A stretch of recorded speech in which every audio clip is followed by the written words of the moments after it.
अगर हम व्यवस्थाएं जैसे बाजार में वाहन करने के हमारे ढंग, सड़कों और गलियों में लगने वाले दैनिक और साप्ताहिक मार्केट में आपकी दुकान तभी चलेगी जब आपकी दुकान या मार्केट तक ग्राहकों के आने जाने की जगह हो। इस प्रकार हम रेलवे स्टेशनों पर, बस स्टैंड पर चले जाएं, देखिए वहाँ कैसी भीड़ रहती है।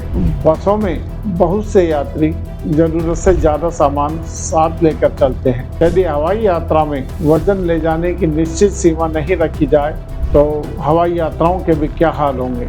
जब भी कोई तीज, त्योहार, मेला या धार्मिक आयोजन होते हैं तो देखिए धार्मिक स्थानों पर बाजार में भीड़ के कितने भयानक दृश्य पैदा होते हैं।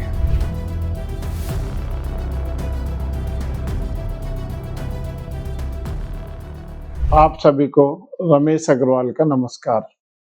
मित्रों, पिछले 2 एपिसोड में हमने देश, समाज और परिवार के प्रति हमारे नागरिक कर्तव्यों का विश्लेषण किया था।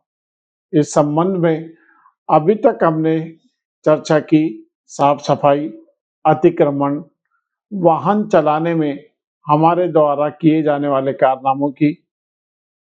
दोस्तों, ज्यादा अपेक्षा हम नियमों के पालन की सरकार एवं सरकारी कर्मचारियों से रखते हैं और ये सही भी है कि विभिन्न सरकारी विभागों में कार्य करने वाले कर्मचारी अपने अपने दायित्वों का सही निर्वहन नहीं करते हैं, जिसके कारण आम जन को बड़ी परेशानी उठानी पड़ती है। मित्रों, जिस प्रकार हम सरकारी कर्मचारियों द्वारा जनता के काम समय पर नहीं किए जाने से भारी परेशान हो जाते हैं, उसी प्रकार हमारे द्वारा विभिन्न नागरिक कर्तव्यों का सही पालन नहीं करने से समाज में रहने वाले हम हमारे ही बंधुओं को बहुत परेशानी में डाल देते हैं। अपने ही शहर की अगर हम व्यवस्थाएं जैसे बाजार में वाहन करने के हमारे ढंग, सड़कों और गलियों में लगने वाले विभिन्न दैनिक और साप्ताहिक मार्केट में दुकानदार ये भूल जाता है कि इस मार्केट में आपकी दुकान तभी चलेगी जब आपकी दुकान या मार्केट तक ग्राहकों के आने जाने की जगह हो। अगर ग्राहकों के आने जाने की जगह ही नहीं होगी तो आपकी दुकान तक कैसे पहुंचेगा। अतिक्रमण की ये समस्या, ये दुर्गति छोटे बड़े बाजार एवं आवासीय कॉलोनियों के मार्केट या कहें हर जगह होती है। यदि सरकार या परिवहन विभाग या पुलिस इस अतिक्रमण को हटाने के लिए उनके खिलाफ कार्रवाई करता है तो सब दुकानदार सरकार एवं प्रशासन की सुधारात्मक कार्रवाई का विरोध करने के लिए सड़कों पर आ जाते हैं और विभिन्न यूनियनें सड़कों पर आ जाती हैं। जब हम स्वयं एक दूसरे की देखा देखी बाजार में ट्रैफिक की व्यवस्था बिगाड़ने में लगे हुए हैं तो बताओ कैसे ये व्यवस्था सुधरेगी। सरकार या प्रशासन कब तक इनके खिलाफ या सभी लोगों के खिलाफ कार्रवाई करेगा। मित्रों, इस प्रकार हम रेलवे स्टेशनों पर, बस स्टैंड पर चले जाएं, देखिए वहाँ कैसी भीड़ रहती है। एक सवारी छोड़ने के लिए कितने कितने लोग आते हैं। रेलवे स्टेशनों और बस स्टैंडों पर मेला लगा रहता है। ट्रेन और बसों में बहुत से यात्री जरूरत से ज्यादा सामान साथ लेकर चलते हैं। गजब है भाई, ज्यादा सामान यात्रा में साथ लेकर चलने से आप दूसरे यात्रियों का तो नुकसान करते ही हैं, बल्कि अपना भी नुकसान करते हैं। कई बार तो आप दूसरों के लिए ऐसी दिक्कत पैदा करने से ज्यादा अपने लिए असुविधा पैदा कर लेते हैं। कई बार आपके पास जरूरत से ज्यादा सामान होने के कारण यात्रा में किसी वाहन में आपका कोई सामान छूट भी जाता है या कोई सामान आपका पार कर ले जाता है तो आप भारी दिक्कत में पड़ जाते हैं। मित्रों, जरा याद कीजिए कोविड काल। उस समय हम ट्रेनों और बसों में यात्राएं करते थे तथा रेलवे स्टेशन और बस स्टैंड पर सिर्फ यात्रा करने वाले लोग ही दिखाई देते थे और अपना कम से कम सामान उस समय हम साथ लेकर चलते थे। तब प्रशासन की शक्ति और बीमारी के भय से हमारी यात्रा सीमित साधनों के साथ और कम लोगों के साथ होती थी। फिर अब वही अनुशासन संभव क्यों नहीं है? कल्पना कीजिए, यदि हवाई यात्रा में वजन ले जाने की निश्चित सीमा नहीं रखी जाए, तो हवाई यात्राओं के भी क्या हाल होंगे और एरोड्रम पर मेले जैसी स्थितियां पैदा हो जाएंगी।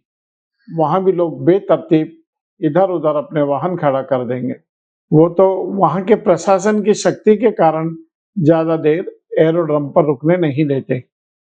इसलिए हमारे देश में हवाई यात्राएं जरा सुगम साधन है। एक और गौरतम व्यवस्था हमारे गांव, कस्बे और कई शहरों और महानगरों में नजर आती है। वो ये, जब भी कोई तीज, त्योहार, मेला या धार्मिक आयोजन होते हैं, तो देखिए धार्मिक स्थानों पर बाजार में भीड़ के कितने भयानक दृश्य पैदा होते हैं। इसलिए धार्मिक स्थलों पर बेकाबू भीड़ के कारण कई बार बड़ी बड़ी दुर्घटनाएं भी हो जाती हैं। प्रतिवर्ष आयोजित होने वाले धार्मिक अवसरों पर मंदिरों में भीड़ के कारण भागदौड़ और दुर्घटनाओं में सैकड़ों सैकड़ों व्यक्तियों, अनेकों परिवारों ने अपने प्रियजनों को जान से हाथ धोते हुए देखा है। सज्जनों, विभिन्न धार्मिक अवसरों पर देवताओं और अपने अपने इष्टों के स्थान पर बढ़ने वाली भीड़ को नियंत्रित और व्यवस्थित रखना चाहिए। यदि किसी धार्मिक स्थान पर उसकी क्षमता से ज्यादा लोग इकट्ठे हो जाएं, तो सोचिए क्या होगा। और भीड़ के कारण दुर्घटनाओं का दोष हम देते हैं सरकार और प्रशासन को। हमारा भी तो कोई नागरिक कर्तव्य बनता है इस भीड़ को रोकने का। इन स्थानों पर की जाने वाली व्यवस्थाओं या कहें कि इन स्थानों पर होने वाली हमारे कारण अव्यवस्थाओं का हम गंभीरता से चिंतन करें, मनन करिए। क्या किसी विशेष अवसर पर अत्यधिक भीड़ करने से भगवान के दर्शन भी हम ठीक से कर पाते हैं? वहां खड़े हुए व्यवस्थापक आपको ज्यादा देर रुकने ही नहीं देते। पलक झपकते ही आपको आगे बढ़ाने के लिए धक्का दे दिया जाता है। आपका प्रसाद, नारियल, अगरबत्तियां, फूल मालाएं सब आपके पास रखे रह जाते हैं, या ये सारी सामग्रियां मंदिर में प्रवेश से पहले किसी स्थान विशेष पर रखवा ली जाती है। इनमें से अधिकांश पूजन सामग्री वापस मार्केट में बिकने के लिए आ जाती है और फिर वह पुनः पुनः मंदिर में घूम घूम कर जाती रहती है। बताओ, इन सब का क्या फायदा?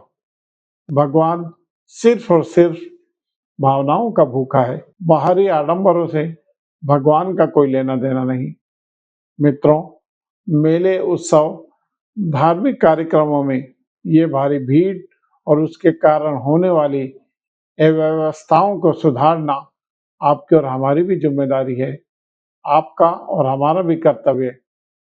कोई भी सरकार इसमें बहुत बड़ा रोल अदा नहीं कर सकती।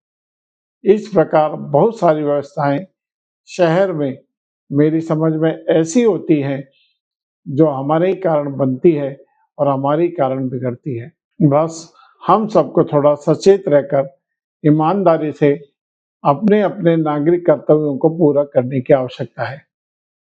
हम सब अपनी जिम्मेदारियों को निभाएंगे तो बहुत सारी व्यवस्थाएं अपने आप सुधर जाएंगी। आज के एपिसोड में इतना ही।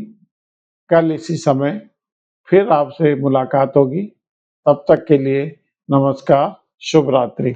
आपको मेरा ये विचार कैसा लगा, कमेंट करके जरूर बताइए। इस चैनल को लाइक करें, सब्सक्राइब करें और शेयर कीजिए। धन्यवाद।